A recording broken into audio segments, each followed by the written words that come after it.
Hello, my name is Terry Tverdik. I'm a member of the Bolton, Massachusetts Lions Club, which is a part of the larger worldwide Lions International organization. We created a very special fundraising program, which I coined the Legends of Music Concert Series. The idea is very simple. We invite a musical legend into a small venue for an evening of intimate conversation and music with the audience, as well as audience participation.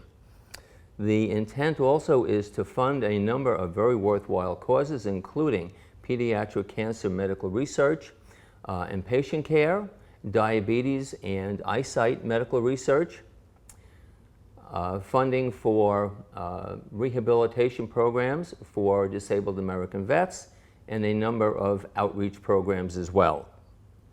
I am delighted to be talking with John Sebastian, a legendary singer-songwriter, a Rock and Roll Hall of Famer, as well as the founder of the world-renowned band of the 1960s, the Lovin Spoonful. I had the pleasure of meeting John 1 or 2 years ago, and I asked him to be willing to help us by performing a concert for the Bolton Lions for the causes that we support. John very quickly, without even thinking, just gave me his telephone number and also the number and name of his business manager. I called Dave, and within a very short period of time, we struck the deal. So, with that, good morning, John. Thank you so much for having us here. You bet. And thank you for taking the time to let us interview you as a prelude to the concert coming up on Saturday evening, November 10th, 2018, at the Hudson Portuguese Club in Hudson, Massachusetts. We are working very hard to fill that club to capacity for you, and I think we can do that. Marvelous. Again, for those folks that are viewing here, to get further information, to obtain further information on the concert and to obtain tickets, please check us out at boltonlions.org. So, John, you've had a very interesting musical career. I mean, very interesting. And it started way back in the early 60s, maybe late 50s, with the Even Dozen Jug Band and also the Mugwumps. Can you tell me something? Can you tell us something about those bands and how they got started and what it was like to work with people like Pete Seeger? And how did John Sebastian get involved in those bands? Well, let's try one at a time, because Sure. they in retrospect seem like they're sort of paired, but they were Right. very separate entities.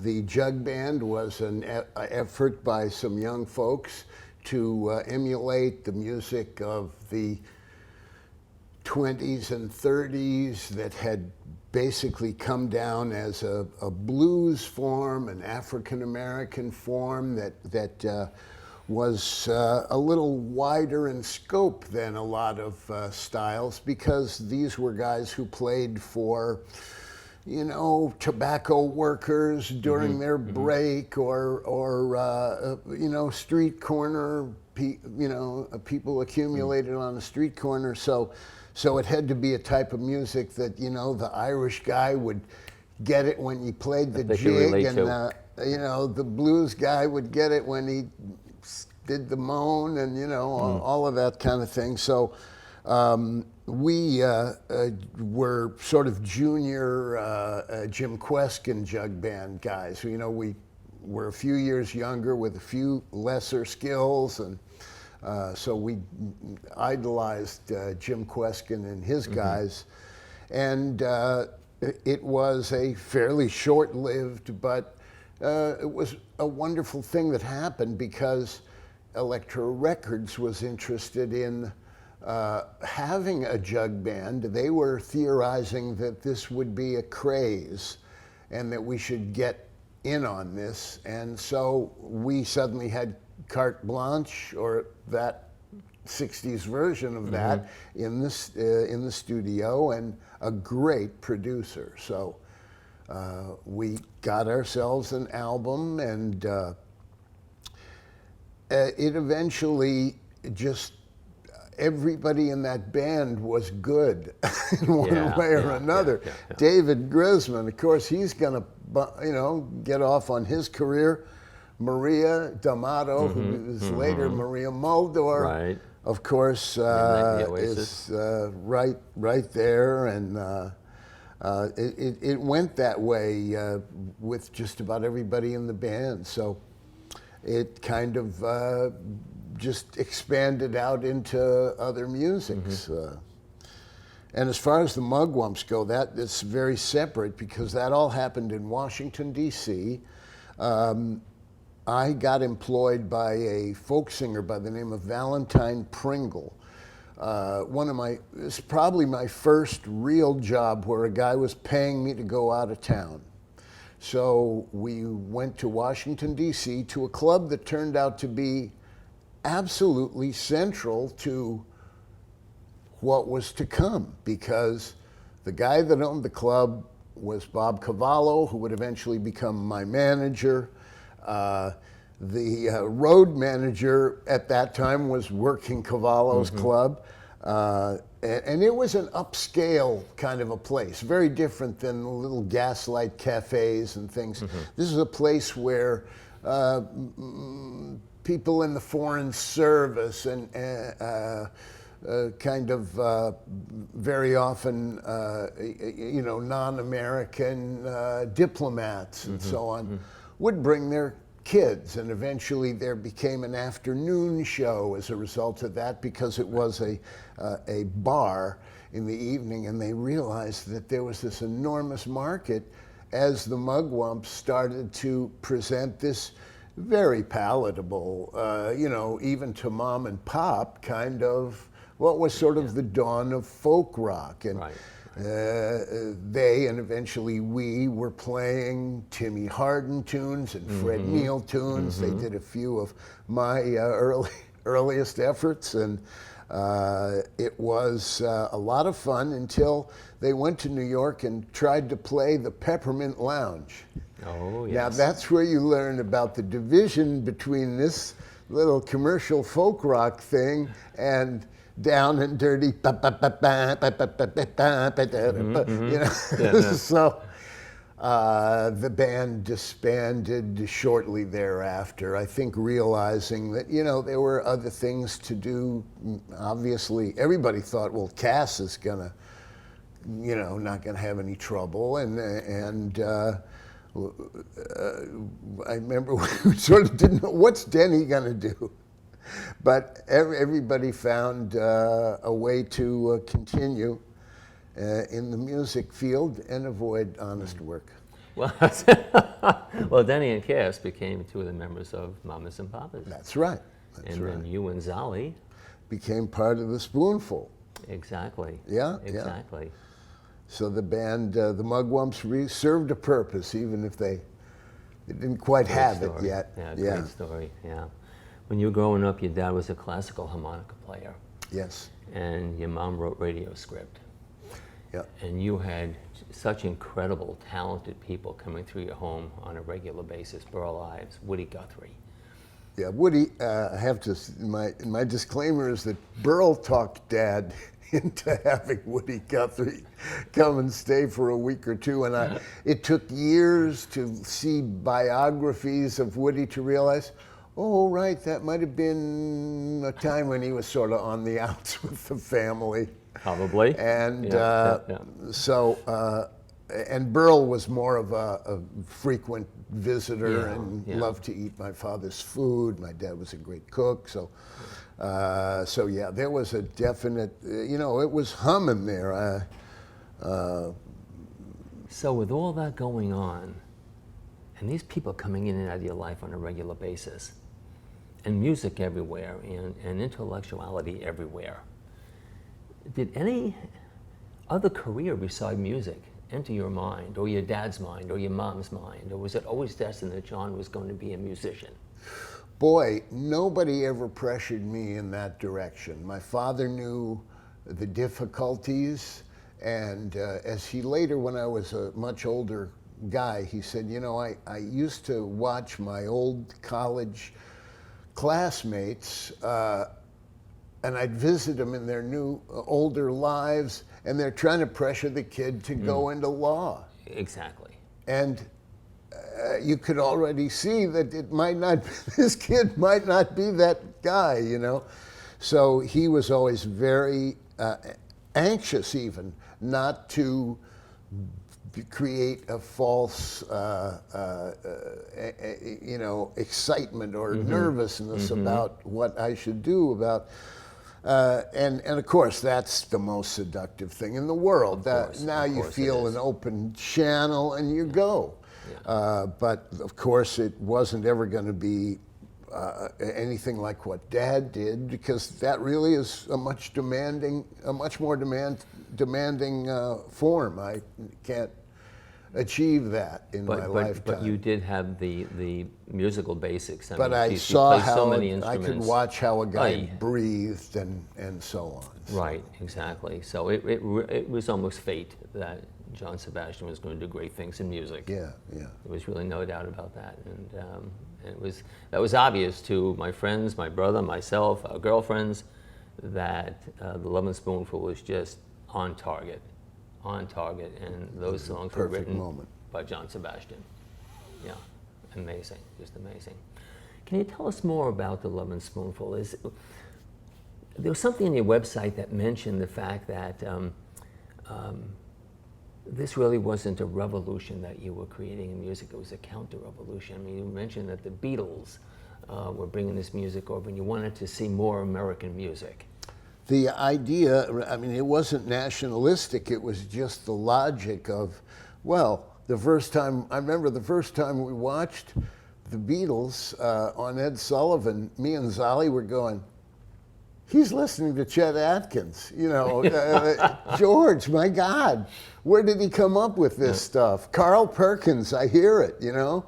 And so there was a kind of a feeling of, well, we could do this and skip the middleman, because it's just American music being transported and then re-imported. So that is correct. So that was our idea. In your vast career, did you ever meet any of the Beatles? Oh yeah. We eventually got to know each other. Well, it was very brief, and unfortunately, the big Klieg lights were already on those poor guys, and so natural exchange was very hard. But I had an evening or two. You know, George Harrison pulled me out of a kind of a hotel meet and greet and said, "Would you like to get out of here?" And I said, "Yeah." And we went over to Brian Jones's house and smoked hash and played sitars all night, and that was lovely. And George was always such a gracious guy for me, and in fact I enjoyed you know, John's sarcasm and Paul's. He's the guy, you know, he takes it on the chin, because he really stands up and says, "Here I am." You know, there's no. Yeah. So the wonderful cats. Years later, you know, Ringo, I didn't meet until a big birthday party in England at a castle with Donovan and other pals.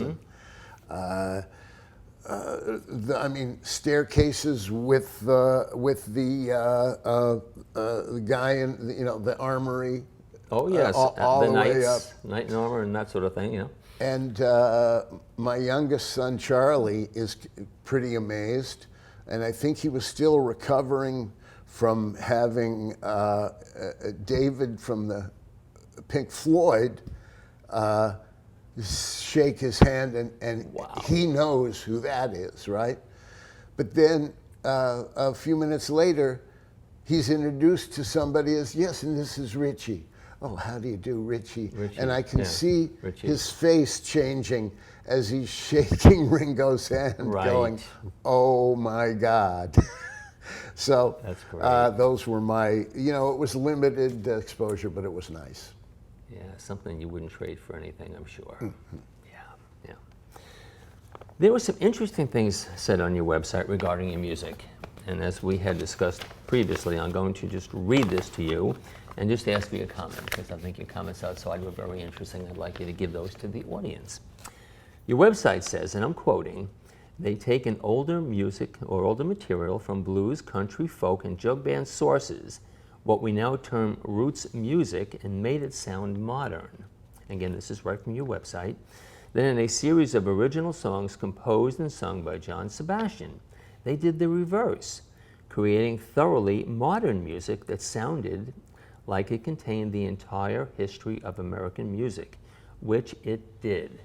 Well, this isn't anything magical. This is just a kind of a continuum of learning how to play music. And in the case of the Spoonful, we played for several months before I had written more than about, I think I might have written one or two very derivative tunes, Good Time Music, which was essentially high-heeled sneakers, you know, a couple of other things that were heavily derivative and so on. And but we had all this jug band music that could stand in for an entire set, and we were eventually playing 8 sets a day in Greenwich Village. So we were really being, they were kind of drawing unrehearsed songs out of us just so that we could keep playing, and that this is one of the ways that we got good.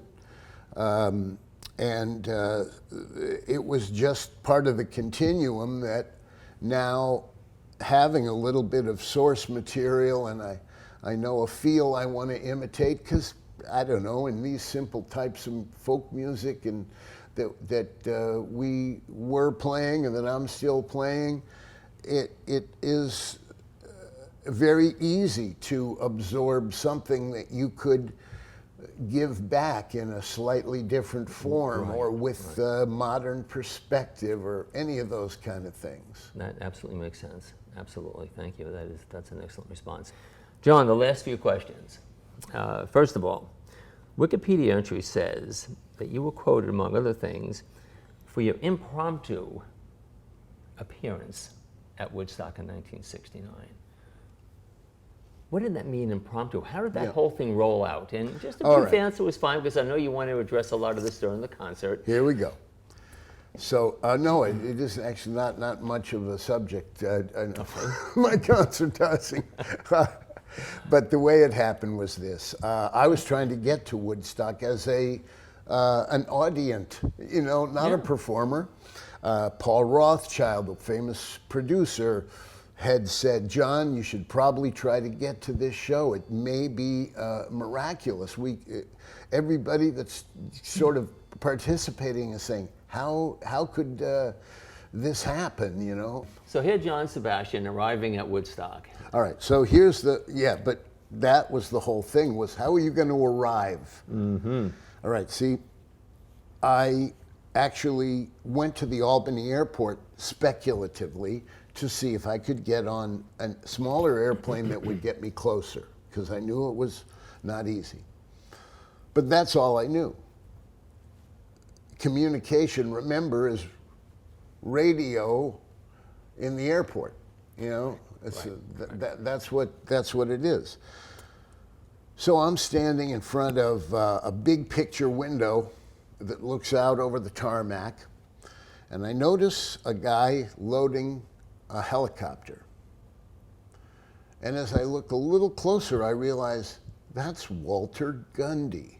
That's the second road manager that the Lovin Spoonful ever had. Back in the day when nobody knew what road managers really did. It was a thing that had to develop. But anyway, we were close. And remember, there's no impediment going down onto the tarmac.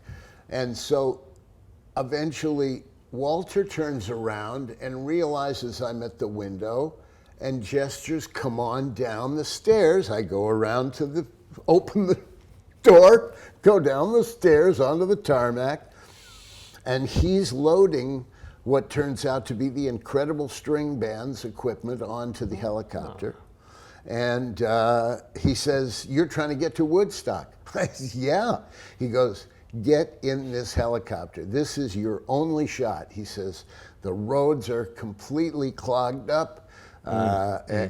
Every public service is frozen. And so indeed, I entered Woodstock with that famous shot that you see in the movie.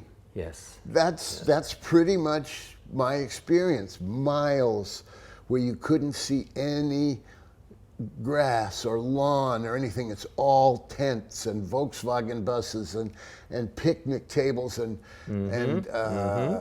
like people that. everywhere. And people everywhere. Yeah. So that was my entrance, and the reason that it was impromptu was that in those days access to backstage really didn't exist. You know, it felt like the music business consisted of about 50 people. We knew everybody, and so you'd go, who's that guy? Should he be back here? That would be the only kind of security element to it, would be like that. So I was freely going back and forth, saying hi to my pals and everything, and first night goes by, second day, middle of the day, starts to rain. And I'm standing on stage with Michael Lang and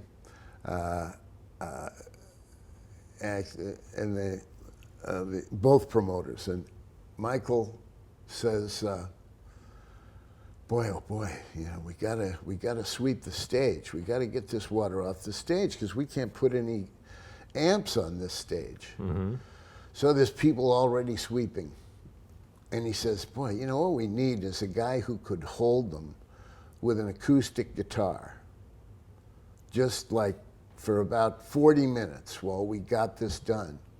And I'm looking out at the crowd and I'm going, "Yep, that's what we need." And I'm running like, "Here's Timmy Hardin's here, so and oh wait, there's a lot of people who could do this." And then I turned to Michael and I realized he's looking at me and the other promoter is looking at me, and I say, "I didn't even bring a guitar." And Michael goes, "Well, you have a few minutes to get one." Oh, wow. So I run backstage. Timmy Hardin is back there, who I have a history of playing with back in the Village. And he's only too happy to lend me his Harmony Sovereign. And I went on. Amazing. And that is history. I mean, it was just a phenomenal performance. Turned out to be. Absolutely amazing. So now the whole industry has changed a little bit, and you may be doing some other things like creating songs for Broadway, maybe some stuff for TV. Yeah. And the big thing happened to be, at least, you know, from my generation, was Welcome Back, Kotter. Yeah. Now you may want to comment on that today, because having seen your shows before, I know you also talk about it during the show. Yes. So, yes. I'll do the full blow by blow for your audience on that evening, but essentially it was so straightforward. My manager knew a producer. The producer calls my manager and goes, "I'm looking for a kind of a John Sebastian type guy," and my manager says, "Well, I happen to be managing John Sebastian now." I go in, and the thing was already a thing in 24 hours. wow, so you wrote that song in 24 hours? That's very often that kind of work. You know, in the industry, it's very easy to make light of the folks that do this kind of incidental music and in background to non-specific television shows. And I had occasion to where I had to provide some of that type of music. I'd go take after take, and I'd go, "No, it's taking too much attention away from the speaker. I gotta play something more kind of like a gouache or something." Yeah. Anyway, I was eventually replaced by the original guy that had done the music because he knew how to do that. Sure. The Lovin Spoonful was such an incredible band to see in person that folks want to know, would there ever be a Spoonful reunion, even with you and Steve and Joe? I mean, just the three of you. Would that ever happen? Well, Stephen and I get together fairly routinely, not always to do shows, but there were some situations. He lives in Florida. I did some shows in Florida and said, come on over. And we play, it's like falling off a log. I'm it's sure. so instinctive. Yeah, yeah. And not 2 weeks ago, the Night Owl Cafe, where we had our original sort of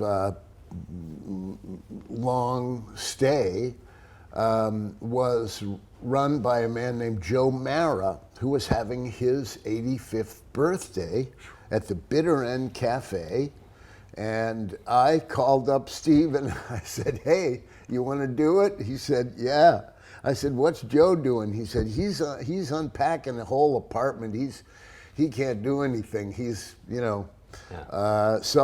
So that became another opportunity for the duo, the Half a Spoonful, which I really enjoy playing that way. Of course. Stephen has such a great quality as a bass player, and as I say, we are pretty much on automatic. Right. It's a rhythm section thing, and so to that extent, yes. But you know, the Lovin Spoonful was Zolly, it was me, it was the four guys, it was the intersection of the two finger-picking, you know, folky stylists that had been submerged in rock and roll, because that's what you did when you were 14. That's how you learned, was playing Buddy Holly tunes. And so we had the basis of these two styles, but what was really important was that Steve and Joe provided this, that's a Long Island twist band rhythm Yes, it is. section. Exactly. They are not, you know, they were the guys who would go, you can't play blues all evening, guys. People don't want to hear you imitate black folks, you know, just, you know, speed it up. Yep. Yeah. So that was part of it. Tell me something about Zolly. He seemed like such an interesting fellow to watch on stage when in a live concert, and he was kind of a phenomenal musician, but he was also silly at the same time. And Oh yeah, very yeah. very entertaining. No, Eric was wonderful Clapton. to watch. Eric Clapton famously said, you know, I'm working rather hard, you know, to play these notes, and I sometimes I grimace a bit, you know. He says, this guy, he does the same thing, only he's doing this. Yeah. Janoski was that way. He was like a great tumbler, and he was our own private tumbler, really. Yeah. And he could incite an audience faster than anybody I could really quickly come up with, and was such a vital part of the band. That, I mean, people didn't even notice his musicianship. They didn't notice that he didn't play like anybody else. Right. And that always, that's a sad thing for me, because I wish he had his due as a player. As a player, as a guitarist. Yeah, but it's like Homer and Jethro. Go figure. The greatest mandolinist of his generation, probably. Yep. And they're doing dumb songs, you know. Right, exactly. Kind of a silly question. I've never written a song, but I've been told that those folks that write songs almost consider them to be children. And how do you pick a favorite child? You don't. I mean, you just don't. So I would ask you this question instead. Is there any Spoonful song that you care less to play than others on stage? Or is it just kind of a mix for an audience, and whatever you want to do just comes out? No, really the only restrictions for me are what is believable as a one guy, one guitar act. There are a few tunes that are rough to pull off. There's a ballad called Full Measure. There's Summer in the City doesn't always work. You gotta kind of have an audience a little pumped up to get away with that with one guitar. Sounds like next week I'll be playing it in Central Park with a whole cast of characters. Oh. Yeah, there's going to be a little show, a free show in Central Park, and that'll be fun. And who are the characters? Oh my God, goes on and on. Maria Muldaur, me, Jesse Colin Young, Jenny Muldaur. It's going to be a bigger list than I've memorized. Hot Town, Summer in the City is one of the tunes. But that'll be with a band, so that'll be good. Exactly. Do you have a favorite song that you've written, one that touches you? Well, everybody asks that, and really, it isn't about what songs reach you as much as something like, what's the first big hit? So that has a special place for me because that was the lever that permitted all of the other stuff. So, Do You Believe in Magic? Exactly. Was a kind of a mission statement too. So that had kind of the Lovin Spoonful ethos kind of all packed inside it. And I'm sure that our audience is going to be hearing Do You Believe in Magic? Oh, I never schedule performances or songs or promise them. Okay. Yeah. Yeah. But I got to tell you, we're all looking forward to it. Last question. I know you want to play a little piece for us, which I so greatly appreciate. Back in 2000, you were inducted into the Rock and Roll Hall of Fame. It has to be incredibly gratifying for you to reach that pinnacle of success where all these musicians worldwide... Well, don't sell this too hard because that really wasn't our experience. The Lovin Spoonful were really kind of treated like a second best or something. They put us on stage. They had us set up so the bass pedal, the first time Joe stomped on it, the beater flew off. But we continued because there was cameras running. And at the end we said, well, of course we just want to do that again because the bass, there's no bass drum. Oh, we can fix that in the mix.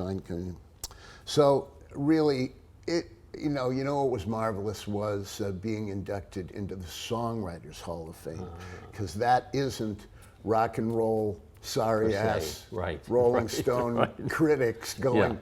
I could have been somebody.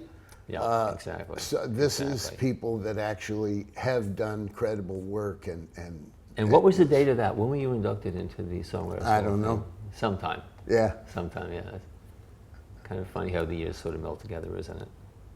Yeah, it's not a thing I memorize. Right, it happens. It happens. John Hurt came from Avalon, Mississippi. Came to New York City and taught us all how to thumb pick. He used to sing a song, went like this. Avalon's my hometown, always on my mind. Avalon's my hometown, always on my mind. Pretty women in Avalon, they want me there all the time. Now Avalon's just a small town, ain't got no great big range. Avalon's just a small town, ain't got no great big range. Pretty women in Avalon, they sure can spin my change.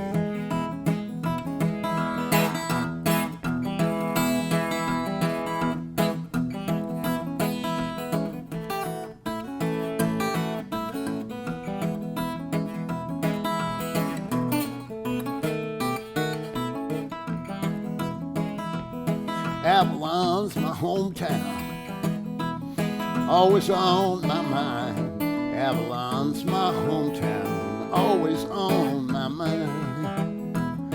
Pretty women in Avalon, they want me there all the time.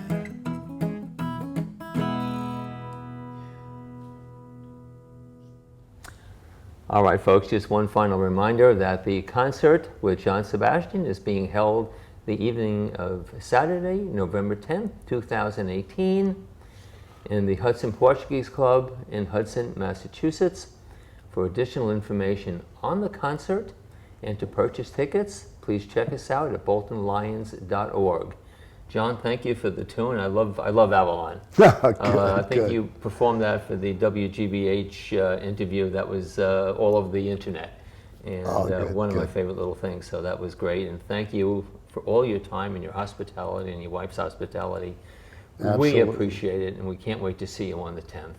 Thank you so much. Thank you. Pretty women in Avalon, they want me there all the time. Now Avalon's just a small town, ain't got no great big range. Avalon's just a small town, ain't got no great big range. Pretty women in Avalon, they sure can spin my change.